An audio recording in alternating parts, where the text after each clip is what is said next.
Welcome again. Thank you so much for joining us online.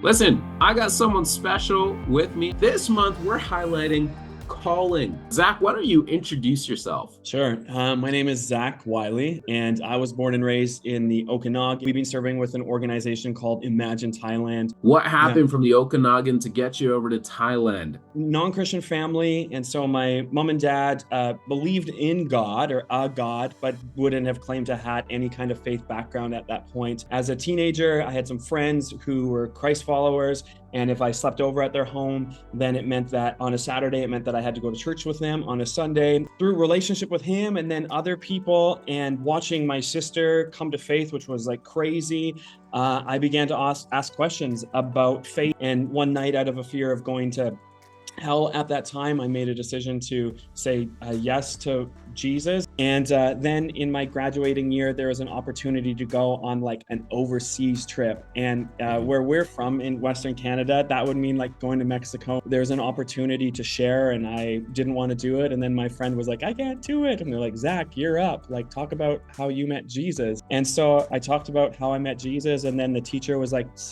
share how you've seen him change your life and community. And so I shared how I saw him change my life and community. And then I remember sitting down and kind of like looking around and having a feeling in that moment of like, I think I could do something like this for the rest of my life. It wasn't until I came back that I realized that what we did on that trip was exactly what we had been doing in our own communities and family. That thought of like, one day it would be neat to be able to use skills, gifts, and passions in an overseas context was actually all about beginning to use skills, passions, and dreams in my high school as a young believer in Jesus. Your calling journey kind of looked a little bit different, maybe, because sometimes, God calls people in these unique kairos, for example, moments, a certain moment where God is speaking to you. But you also were talking about there's a process, there's a journey, there's discerning in the process. How have you seen people called in maybe different ways? Before I jump into that, just one thing is I remember in the journey of being in Canada and thinking, oh, am I ever going to go overseas?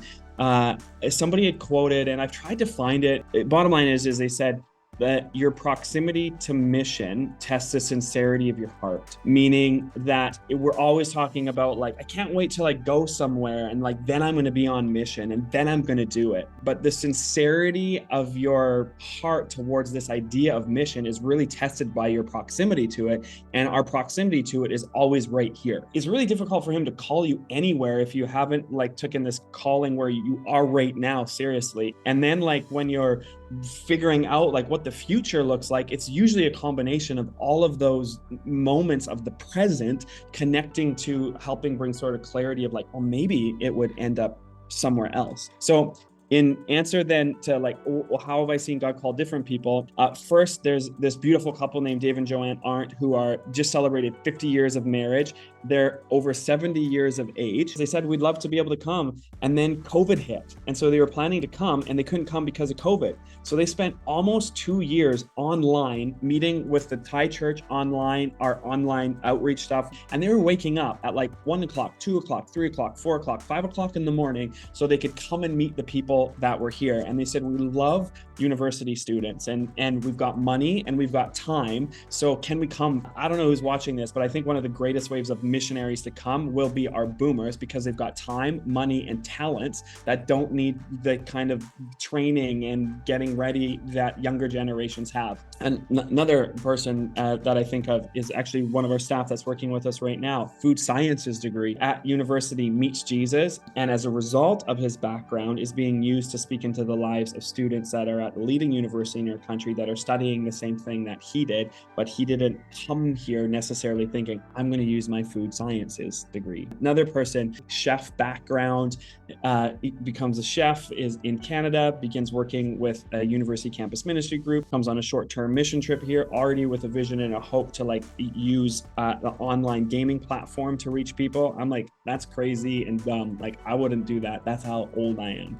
So with a sense of calling to coming back here, is serving in a university setting, finds a job opportunity in South Korea to begin making money as an educator. In the moment that he's preparing to go, I meet with one of our key ministry partners, Ty, here in Thailand, and he's like, we're developing something new. And he's like, actually, there's a South Korean guy who's going to be opening an online discipleship through like online gaming ministry out of this thing. I was like, this is crazy. Meanwhile, this guy doesn't know that this is happening, and God is like slowly connecting these things. Whether you're 70 years old, a university student, somebody who's in Fortune 500 company accelerating in your career path, the way that God speaks, moves, and uses you where you are usually begins exactly where you are right now. How do you discern with someone what calling looks like? One of the things that I don't think I realized was happening in my life at the time is that I had people around me who knew me and could ask me like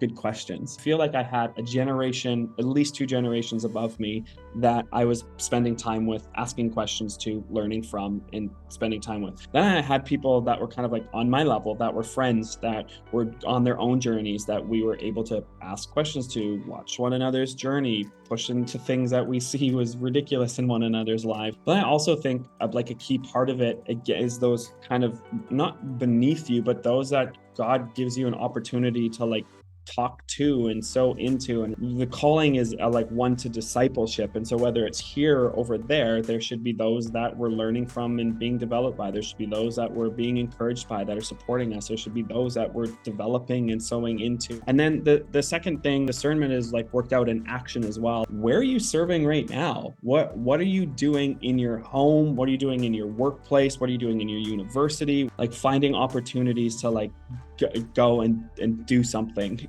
is a critical part of that. And then third, and this might sound like super obvious to you, I continue to find like the moments of most profound clarity coming through my own moments of quiet. The older that I get, the more disciplined I think I'm becoming, and making that just like an ordinary part of life. I had a mentor of mine tell me really early on, like, Zach, you need to make sure that you find space in your life at least once a year to at least take a day to just be quiet. Like just find moments to be quiet and listen. Zach, thank you so much. Such an inspiration, Zach. You talked about your journey with understanding the call, and it was quite different and unique, but absolutely loved it. Well, again, everyone, thank you so much for listening to this episode. If you have any questions, feel free to shoot them over to us. Follow us on our Facebook page or Instagram, Mission Global Mobilization as well, and we can definitely chat with you, maybe even point you over to Zach if you have any questions as well. Let's go. Thanks again, everyone. Take care until next time.